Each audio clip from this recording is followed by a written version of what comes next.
તમારું શરીરનું સ્વાસ્થ્ય સારું હોય તો મનનું ચોક્કસ હોય જ.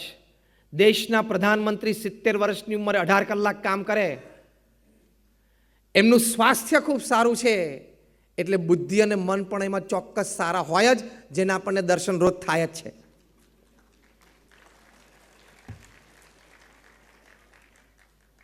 તો 70 વર્ષની ઉંમરે આપણા પ્રધાનમંત્રી શ્રી નરેન્દ્રભાઈ જો 18 કલાક કામ કરતા હોય, હમણાં જ 2 દિવસ G20ની મીટિંગમાં ઓસાકા જાપાન ગયા.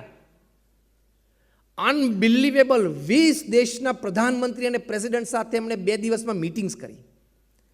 જે જનરલ શેડ્યુલ આખા દિવસનો હોય G20ને એ તો ખરો જ, એ સિવાય તમે 2 જ દિવસ પહેલાં ટાઈમ્સ ઓફ ઇન્ડિયાના ટાઇટલ પેજ ઉપર વાંચજો, 20 મીટિંગ્સ. બીજું નીચે લખ્યું છે 18 પુલ અસાઇડ્સ. પુલ અસાઇડ્સ એટલે શું? સાહજિક ડિનરમાં કોઈ પ્રેસિડેન્ટને જોવે, ફ્રાન્સના પ્રેસિડેન્ટને જોવે એટલે એક હાથમાં થાળી લઈને પછી એમનું બાવડું પકડી બાજુ પર લઈ જાય અને પછી એમની સાથે કંઈક વાત કરે, એને પુલ અસાઇડ કહેવાય. એવા 18 એમના પુલ અસાઇડ્સ છે. આટલું બધું મનમાં રાખવું રહી શકે તો મન અને બુદ્ધિ બંનેને સતેજ રાખવા માટે શારીરિક રીતે એટલે કે સંપૂર્ણ ફિઝિકલી ફિટ હોવું એ ખૂબ જરૂરી છે. પછી આપણે વ્યાયામ કરીએ, યોગાસન કરીએ, કંઈક કરીએ. સાંજે જેટલો ટાઈમ બાઇક ઉપર ફરવામાં વાપરીએ એનો અડધો ટાઈમ સવારે કસરતમાં વાપરવાનો છે.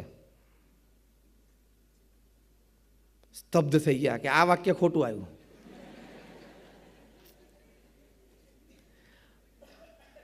તમે જ્યારે યંગ હો, તમારી 50 વર્ષની ઉંમર સુધી હોય ત્યાં સુધી તમારું ફિઝિકલ જો તમે વેલ બિલ્ડ ના હો, તમારી ઇમ્પ્રેશન જ ક્રિએટ ના થાય. હજી અહીંયા સુરતમાં તો બિઝનેસ કલ્ચર છે, કોર્પોરેટ કલ્ચર નથી. બહુ જ ઓછું હશે કદાચ કોર્પોરેટ કલ્ચર, પણ બિઝનેસ કલ્ચર છે. વેપાર ઉદ્યોગને ધંધો છે. કોર્પોરેટ કલ્ચર નથી કે એમએનસી ફૂલ ફ્લેજેડ કામ કરતી હોય. તમે મુંબઈ, દિલ્હી જેવા મોટા શહેરમાં જાઓ, ન્યુયોર્ક, ટોક્યો હોય, લોસ એન્જલસ હોય, એવા મોટા શહેરમાં જાઓ જ્યાં સંપૂર્ણ કોર્પોરેટ કલ્ચર હોય. ત્યાં બધા એક્ઝિક્યુટિવ્સને તમે મળો તો સવારે 7 વાગ્યામાં એની જે એનર્જી લેવલ હોય અનબિલિવેબલ હોય.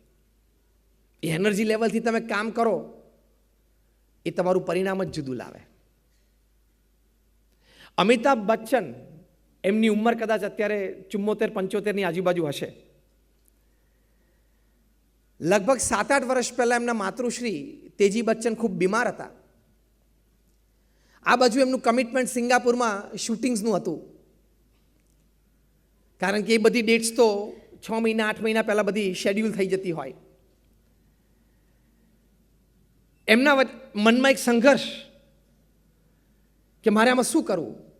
એમણે કહ્યું કે બંને કમિટમેન્ટ, મારું વર્ક કમિટમેન્ટ છે એ પણ હું આપીશ, અને મારી માતા પ્રત્યે મારી સેવાનું જે કમિટમેન્ટ એક દીકરા તરીકે હોવું જ જોઈએ એ પણ હું પૂરું કરીશ.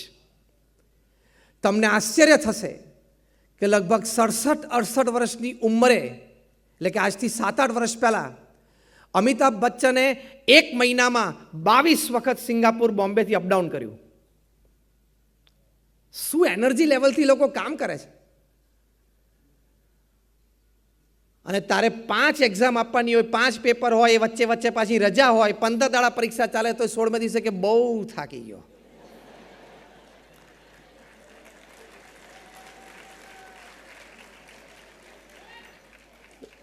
એટલે તારે પતી ગયું, ત્યારે પછી અહીંથી વરાછાની બહાર જવાનું નથી. ત્યાં તું આટા મારીશ. ફિઝિકલ ફિટનેસ તો હોવી જોઈએ. અમે પ્રમુખ સ્વામી મહારાજને 92 વર્ષની ઉંમર સુધી સંપૂર્ણ ફિઝિકલ ફિટ જોયા છે. 92 વર્ષની ઉંમર સુધી પ્રમુખ સ્વામી મહારાજ રોજ 70 ઇનકમિંગ પત્રો વાંચતા અને એનો ઉત્તર આપતા.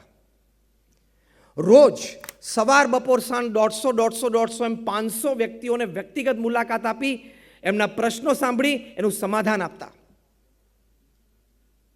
રોજ પ્રમુખ સ્વામી મહારાજ સાયંકાળે 1.5 થી 2 કલાક સુધી આવી રીતે એક સમુદાયની વચ્ચે રહીને સત્સંગ લાભ આપતા.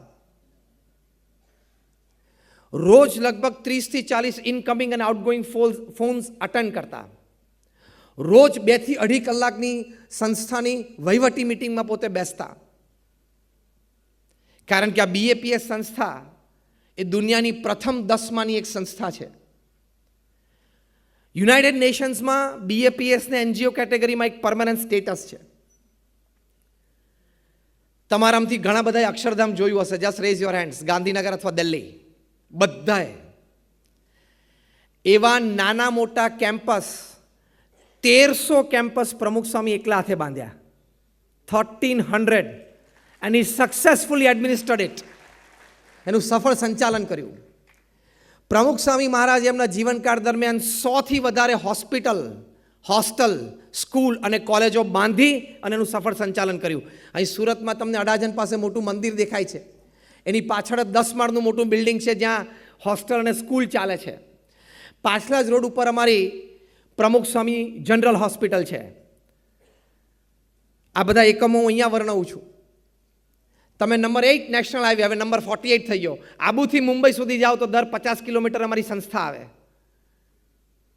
અને જે અક્ષરધામ તમે દિલ્હીમાં જોયું કે ગાંધીનગરમાં જોયું, દિલ્હી કરતાં ડબલ સાઇઝ. દિલ્હી 110 એકર છે, અમેરિકામાં 265 એકર ઉપર રોબિન્સવિલમાં બને છે, જે 2022 ઓગસ્ટમાં ઉદ્ઘાટિત થશે. અત્યારે 7000 કારીગરો કામ કરે છે. એ જ્યારે બનશે ત્યારે what is Vatican to Christians, what is Mecca to Muslims would be Akshardham to Hindus. આના વિઝનરી હતા પ્રમુખ સ્વામી મહારાજ. અક્ષરધામ જેવા કેમ્પસીસ અત્યારે 4 બની રહ્યા છે. અમેરિકામાં રોબિન્સવિલે, સાઉથ આફ્રિકામાં જોહાનસબર્ગ, ઓસ્ટ્રેલિયામાં સિડની, અને અભૂતપૂર્વ, અદ્વિતીય, first time in the history of this civilisation upon this earth, first traditional conventional Hindu mandir in the Middle East, UAE, Abu Dhabi માં. અબુ ધાબીના શેખ મહેશભાઈ, અબુ ધાબીના શેખે 23 એકર જગ્યા BAPSને દાનમાં આપી. પ્રમુખ સ્વામી મહારાજનું આ કાર્ય 92 વર્ષની ઉંમર સુધી એ ફિઝિકલી ફિટ અને આ કાર્ય કરી શકતા હતા. તો આપણે પણ ધારીએ તો ફિઝિકલી ફિટ મોટી ઉંમર સુધી રહી શકીએ. મેં તમને નરેન્દ્રભાઈ મોદીની વાત કરી, મેં તમને અમિતાભ બચ્ચનની વાત કરી, મેં તમને પ્રમુખ સ્વામી મહારાજની વાત કરી. એટલે આ થઈ શકે છે. એની માટે એક સરસ ફોર્મ્યુલા ઘણી વખત કોર્પોરેટ્સને અમે સમજાવીએ છીએ કે તમારી પાસે 24 કલાક છે, એમાંથી 8+8+8ની સિસ્ટમમાં તમારે 24 કલાક ગાળવાના. પહેલાં 8 કલાક છે એ તમારો નૈતિક પ્રામાણિક પુરુષાર્થ, જે પણ વ્યવસાયમાં તમે હો. બીજા 8 કલાક છે સારી રીતે ઊંઘ લેવી અને આરામ. અને ત્રીજા 8 કલાક છે બહુ important. If you live it well, you can win your life. If you can't live it well, you may probably lose your life. ત્રીજા 8 કલાકમાં અમે શીખવાડીએ છીએ 3F, 3H અને 3S. 3F એટલે ફેમિલી, ફ્રેન્ડ્સ, ફેઇથ. 3H એટલે health, hygiene, hobby. અને 3S એટલે સોલ, service and smile. આ 9 ડિપાર્ટમેન્ટમાં તમારે ત્રીજા 8 કલાક ફ્રેગમેન્ટ્સમાં જવા જોઈએ. તો a well balance day and thus a well balance life. જેટલા દિવસો પૃથ્વી ઉપર જીવીએ એમાંથી 70% દિવસો આ 8+8+8ની ફોર્મ્યુલામાં તમે જીવી શકો તો it is a well lived balance life. એટલે કે તમે સામાન્ય આપણી બુદ્ધિ પ્રમાણે આપણે જે વિચારીએ, જે વિચારધારા આપણી હોય, જે આપણી આદતો હોય, જે આપણા મૂળભૂત સ્વભાવ અને પ્રકૃતિ હોય, એનાથી પણ પર જઈને તમે એવું એક નિર્ણય લો, એવું એક કાર્ય કરો કે જેમાં માનવતા ખીલી ઉઠે, જેમાં આધ્યાત્મિકતા ખીલી ઉઠે, અને એ ચિરંતન કાળ સુધી એ પ્રસંગ અથવા તમારો એ નિર્ણય યુગો સુધી લોકોને પ્રેરણા આપતો રહે. હવે હું તમને દ્રષ્ટાંત દ્વારા સ્પિરિચ્યુઅલ ઇન્ટેલિજન્સ સમજાવું. અબ્રાહમ લિંકન જ્યારે અમેરિકાના પ્રેસિડેન્ટ બન્યા, પોતાની કેબિનેટ નક્કી કરવા માટે પોતે બેઠા, ત્યારે એમણે એક એડવિન સ્ટેટન નામની વ્યક્તિને સેક્રેટરી ઓફ વોર બનાવ્યા. અત્યારે એ પોસ્ટને સેક્રેટરી ઓફ સ્ટેટ કહે છે. એટલે અમેરિકામાં જે પ્રેસિડેન્શિયલ સિસ્ટમ છે, આપણે અહીંયા પાર્લામેન્ટરી સિસ્ટમ છે, ત્યાં પ્રેસિડેન્શિયલ સિસ્ટમમાં second most important diplomat is secretary of state after the president. એમાં એડવિન સ્ટેટનને એમને આ પોસ્ટ આપી એટલે એમના પર્સનલ એસિસ્ટન્ટે અબ્રાહમ લિંકન સાહેબનો હાથ પકડ્યો કે સાહેબ તમે આ વ્યક્તિનું નામ આ પોસ્ટ સામે લખો છો, બહુ સમજીને વિચારીને લખો છો ને? અબ્રાહમ લિંકન હા, મારે એમને કેબિનેટ સેક્રેટરીનું સ્ટેટસ સેક્રેટરી ઓફ વોર આપવું છે. ત્યારે કે સર તમને આ વ્યક્તિ વિશે બધો પરિચય છે? અબ્રાહમ લિંકન કે હા, મને બધો પરિચય છે. કે સાહેબ એ તમારા બધા ડિસિશનનો વિરોધ કરે છે, તમને ખબર છે? જ્યારે આપણે મિટિંગોમાં બેઠા છીએ, પાર્ટી મિટિંગમાં, ત્યારે તમારા અભિપ્રાયની વિરુદ્ધ જ એનો અભિપ્રાય હોય છે અને તમારો અભિપ્રાય તોડવાનો જે પ્રયત્ન કરે છે, તમને ખબર છે? અબ્રાહમ લિંકન કે હા, મને ખબર છે. કે સર જાહેરમાં ઘણી વખત તમારા વિશે એવું પણ બોલ્યા છે કે Abraham Lincoln is a funny clown, એક જોકર છે લિંકન, એ તમને ખબર છે? અબ્રાહમ લિંકન કે હા, મને ખબર છે. કે સર જો હવે તમને આ બધું ખબર હોય છતાં તમે સેકન્ડ મોસ્ટ ઇમ્પોર્ટન્ટ પોસ્ટ એને આપવા તૈયાર હોય તો સર તમે પ્રેસિડેન્ટ છો, ચોઇસ તમારી છે. અબ્રાહમ લિંકન કે એમ નહીં, હું તને સમજાવું કે હું આને આ પોસ્ટ કેમ આપું છું. પહેલો પ્રશ્ન અબ્રાહમ લિંકન એમના પર્સનલ એસિસ્ટન્ટને પૂછ્યો, is A fit for the job? કે હું એને જે પોસ્ટ આપું છું એ પોસ્ટ માટે સર્વથા લાયક છે? તો કે હા સર. એની બુદ્ધિમત્તા, એની ઇમોશનલ ઇન્ટેલિજન્સ, લોકો સાથેનો વ્યવહાર, સંબંધો એમાં નિષ્ણાત છે અને જે પોસ્ટ આપો છે એનું એને પૂર્ણ જ્ઞાન છે. બીજો પ્રશ્ન, is there any question to his integrity towards the nation? દેશ પ્રત્યેની વફાદારી, પ્રામાણિકતા અને નિષ્ઠામાં કોઈ પ્રશ્ન છે એની 40 વર્ષની કારકિર્દીમાં? તો કે સાહેબ એમાં પણ કંઈ ભૂલ આપણે ન કાઢી શકીએ. એની 40 વર્ષની કારકિર્દીમાં એડવિન સ્ટેટન વિશે કોઈ એવો પ્રશ્ન, કોઈ એવો મતભેદ, કોઈ એવી કોન્ટ્રોવર્સી ઊભી નથી થઈ. અબ્રાહમ લિંકન બોલે બસ બે જ.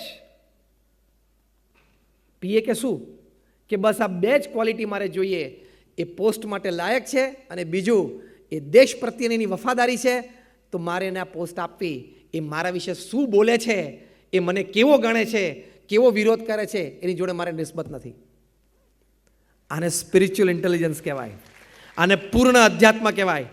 અને જ્યારે અબ્રાહમ લિંકનનું એસેસિનેશન થયું, એટલે કે એમને મારી નાખવામાં આવ્યા, ત્યારે એમના ડેડ બોડીની બાજુમાં સૌથી વધારે કોઈ વ્યક્તિ રડી હોય એ એડવિન સ્ટેટન રડ્યા હતા. અને એડવિન સ્ટેટન રડતા રડતા જે વાક્ય બોલ્યા એ આજે પણ અબ્રાહમ લિંકનના ટોમ્બ ઉપર લખેલું છે, કોફિન ઉપર લખેલું છે. એડવિન સ્ટેટન બોલેલા, આ હું શબ્દશ બોલું છું કે here lies the greatest leader of mankind the world has ever scene.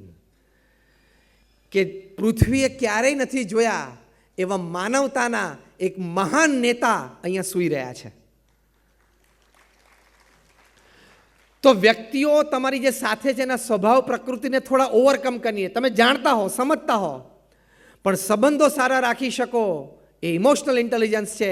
પણ એ વ્યક્તિને તમે મહત્તા આપી શકો, સત્તાથી માંડીને કાર્યશક્તિ સુધીની, એ તમારી સ્પિરિચ્યુઅલ ઇન્ટેલિજન્સ છે. અમે 1200 સંતો અને 55,000 સ્વયંસેવકોએ BAPSમાં પ્રમુખ સ્વામી મહારાજને આ સ્પિરિચ્યુઅલ ઇન્ટેલિજન્સના શિખર ઉપર બેઠેલા જોયા છે. 1991માં પ્રમુખ સ્વામી મહારાજને મુંબઈમાં હરકિશનભાઈ મહેતાએ એક પ્રશ્નોત્તરી એમને પ્રશ્નો પૂછેલા. એ અંતર્ગત એક પ્રશ્ન એવો પૂછ્યો હતો કે તમે આટલું બધું સમાજ માટે કાર્ય કરો છો, BAPSની 162 પ્રકારની social, moral, educational, environmental activities છે, તો કોઈ સમાજમાં તમારી ટીકા કરે તો? પ્રમુખ સ્વામી મહારાજ સ્પોન્ટેનિયસ બોલ્યા કે કોઈ ટીકા કરે તો અમે અંતર્દ્રષ્ટિ કરીએ કે વ્યક્તિ સાચી છે.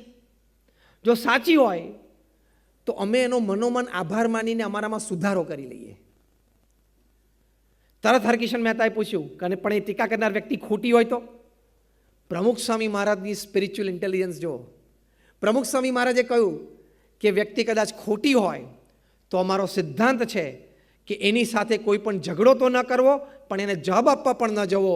અમારે મનોમન ભગવાનને પ્રાર્થના કરીએ કે એ વ્યક્તિને સદબુદ્ધિ સૂજે, પણ એના પ્રત્યે કોઈ દિવસ અમને અભાવ કે અનાદરની ભાવના ના થાય. કઈ કક્ષાએ આ સ્પિરિચ્યુઅલ ઇન્ટેલિજન્સ જેનામાં હોય એ કક્ષાએ જીવી શકતા હોય, એટલે એ જ વ્યક્તિ વ્યાપક ફલક ઉપર, વાઇડ રેન્જ ઉપર પ્રવૃત્તિ કરી શકે. પ્રમુખ સ્વામી ભણેલા હતા 5 જ ચોપડી. હા, મેં એક પ્રમુખ સ્વામી મહારાજની આ વાત કરીને, અહીંયા વલ્લભભાઈ આપણી સામે બેઠા છે, જે મેં શરૂઆતમાં જ વાત કરી, ઓછું ભણતર હતું, પણ ઇમોશનલ ઇન્ટેલિજન્સ, સ્પિરિચ્યુઅલ ઇન્ટેલિજન્સ છે એટલે આટલું મોટું કાર્ય થઈ શકે. તો સ્પિરિચ્યુઅલ ઇન્ટેલિજન્સથી આટલું મોટું કાર્ય થઈ શકે છે. પ્રમુખ સ્વામી મહારાજને હરકિશન મહેતાએ બીજો પ્રશ્ન પૂછ્યો કે તમે સંસ્થાના પ્રમુખ છો, સંસ્થામાં જોડાયેલા છે ને, બધા માટે બહુ જ સરસ એક વાત છે હા, કે તમે સંસ્થાના પ્રમુખ છો અને આટલી મોટી એક સંસ્થા, સમાજ સેવા સંસ્થા ચલાવો છો, તમારે ક્યારેય કોઈને કહેવાનું, ટોકવાનું, વઢવાનું થાય? પ્રમુખ સ્વામી મહારાજે કહ્યું હા, કોઈ વખત કોઈને કહેવાનું, ટોકવાનું થાય, પણ પછી જે વાક્ય બોલ્યા, ધેટ ઇઝ સ્પિરિચ્યુઅલ ઇન્ટેલિજન્સ, એ આધ્યાત્મિક બુદ્ધિમત્તા છે.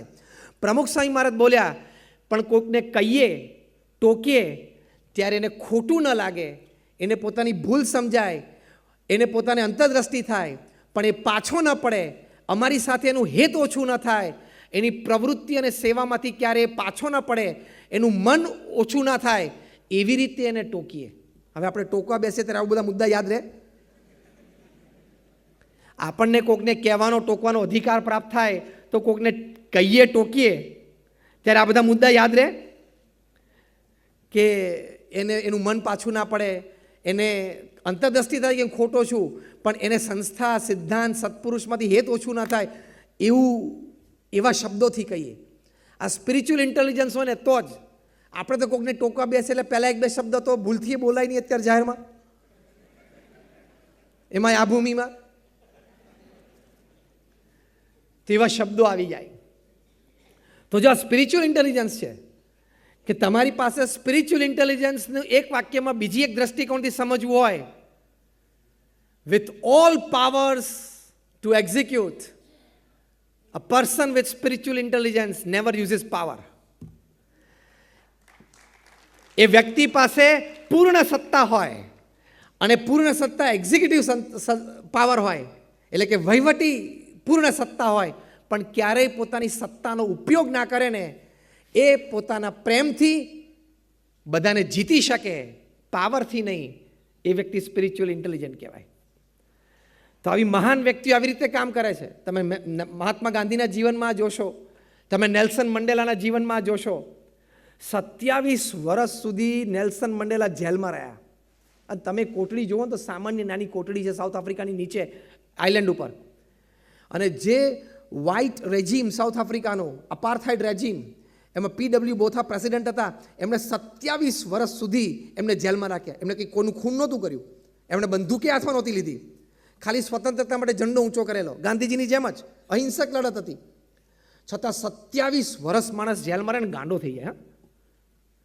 તમે ખાલી આજે રાત્રે ટ્રાય તો કરજો, 1 કલાક તો મોબાઈલ વગર રહી બતાવો. દર 3જી મિનિટે ગમે ત્યાં બેઠા હોય ત્યાં આપણો હાથ અંદર જાય મોબાઈલને ટચ કરવા માટે.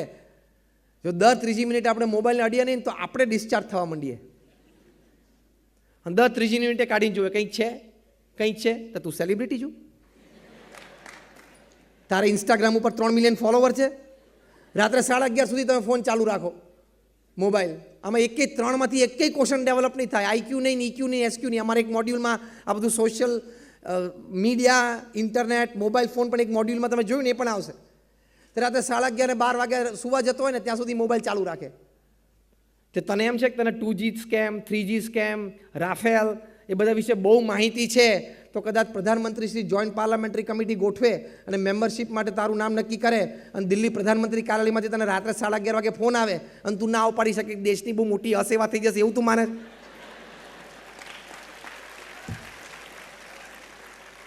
તારા જેવા પ્રધાનમંત્રી પાસે 130 કરોડ છે, તું ફોન બંધ કરીને સૂઈ જા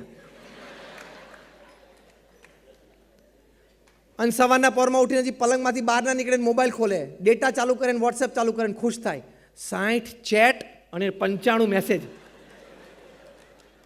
પણ હવે કાલ સવારે તમે તપાસ કરજો, એમાંથી 90% ખાલી ગુડ મોર્નિંગના ફૂલડા જ હોય છે.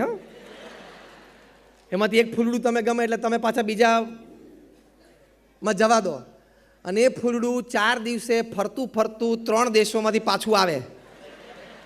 એમાં બપોરે આમ કોઈક નવરો હોય તો થોડું ક્રોપ ચોપ કરે, એકાદું પાંદડું કાઢે અને એકાદું પાંદડું ઉમેરે. વોટ્સએપનો ગુજરાતી સમાનાર્થી છે કચરા પેટી. બધું આવ્યા કરે છે, આમ તમે ઠાલવ્યા કરો છો. તમે મોબાઈલ ઉપર અનનેસેસરી, this device is made two સર્વ યુ. તમે મોબાઈલ ન વાપરો એવું નથી કહેતો, વાપરજો, પૂર્ણ રીતે વાપરજો, પણ જસ્ટિફાઈડ યુઝ ઓફ ઇટ, વિવેકપૂર્ણ ઉપયોગ કરજો તો તમારી માટે આશીર્વાદરૂપ છે. પ્રમુખ સ્વામી મહારાજને ઇન્ટરનેટ તો આજની વાત છે. આજથી 20 વર્ષ પહેલાં પ્રમુખ સ્વામી મહારાજને અમેરિકામાં ન્યૂયોર્ક ટાઈમ્સના પત્રકારે પ્રશ્ન પૂછેલો કે આ મોડર્ન ડે ટેકનોલોજી છે ઇન્ટરનેટ સહિત એ આશીર્વાદ રૂપ છે કે શ્રાપ છે. પ્રમુખ સ્વામી મહારાજે સ્પોન્ટેનિયસ ઉત્તર પોતાના શાણપણામાંથી આપેલો કે વિવેકપૂર્ણ ઉપયોગ કરે તો આશીર્વાદ રૂપ છે અને વિવેક ચૂકી જાય તો એ શ્રાપ છે. તો તમે 3-4 કલાક ઇન્ટરનેટ ઉપર ને મોબાઈલ ઉપર કાઢશો, તમે એમ ના સમજતા કે એનાથી તમને કદાચ માહિતી વધારે મળે છે, પણ you are losing your IQ, you are losing your EQ and definitely you are losing your SQ. પછી તમારી કોઈ અત્યારે 5 વર્ષ આ મોબાઈલ ઇન્ટરનેટ તમને સારા લાગશે કે આ જોઈ લઉં ને આ જોઈ લઉં ને આ નેટ સર્ફ કરું રાત્રે 11 વાગ્યા સુધી બેસું.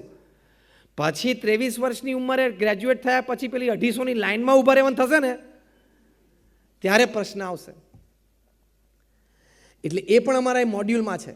સ્પિરિચ્યુઅલ ઇન્ટેલિજન્સ તમારે ડેવલપ કરવી હોય તો જે character field life, character resources, ચારિત્ર નિર્માણ માટેના સ્ત્રોત એને અવરોધ પહોંચે એવી એક પણ ક્રિયા, એવી એક પણ કામ તમારે થવું જ ના જોઈએ. તો એ તમારી સ્પિરિચ્યુઅલ ઇન્ટેલિજન્સ ડેવલપ થાય. અને લાસ્ટ છેલ્લી વાત કરવાની કે સ્પિરિચ્યુઅલ ઇન્ટેલિજન્સનું શિખર છે ભગવાનને સર્વ કરતા હરતા જાણવા. આ હું સંત છું એટલે તમને કહું છું એવું નથી.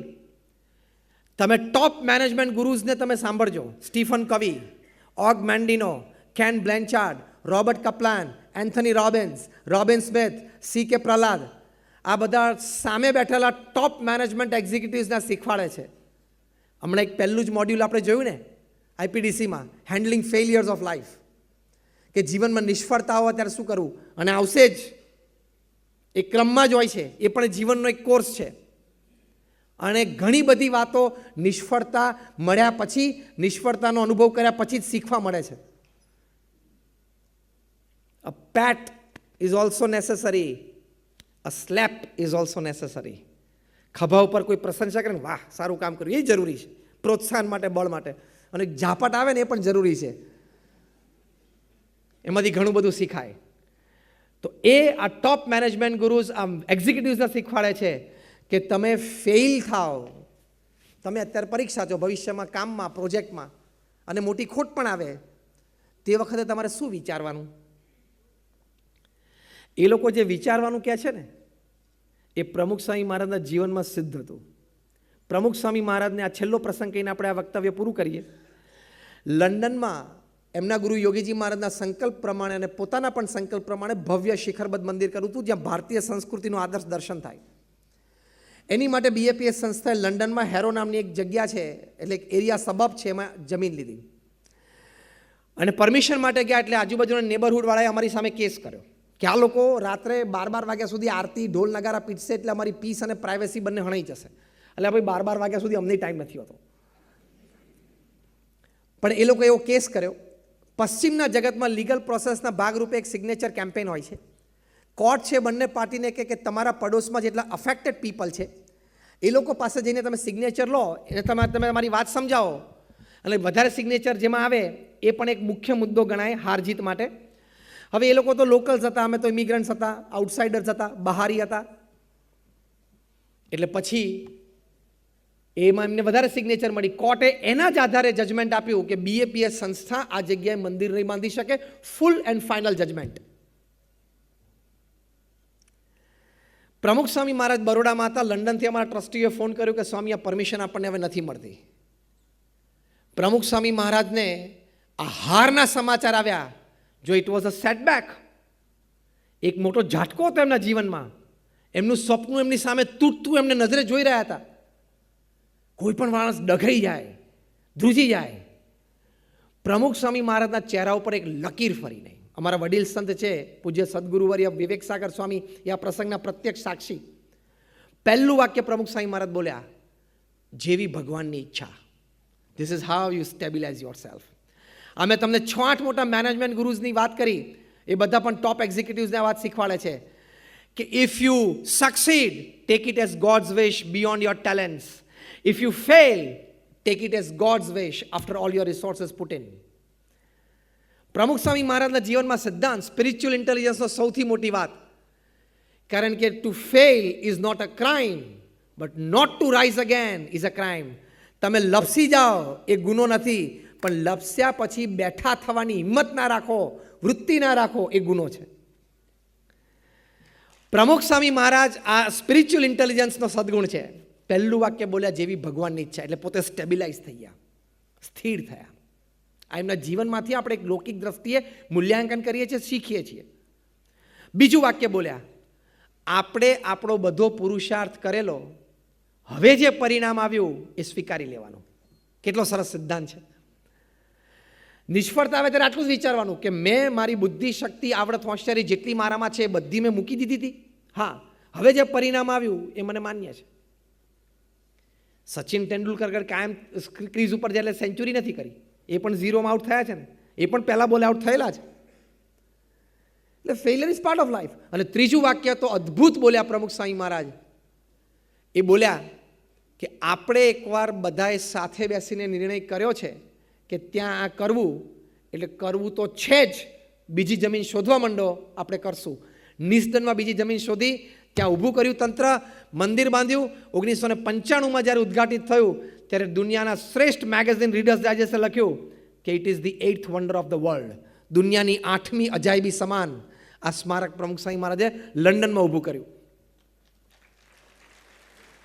એ પણ પથ્થર ને લાઇમસ્ટોન ને બધું યુરોપથી આવે, ઇન્ડિયા આવે, ઘડાય અને પાછું જાય.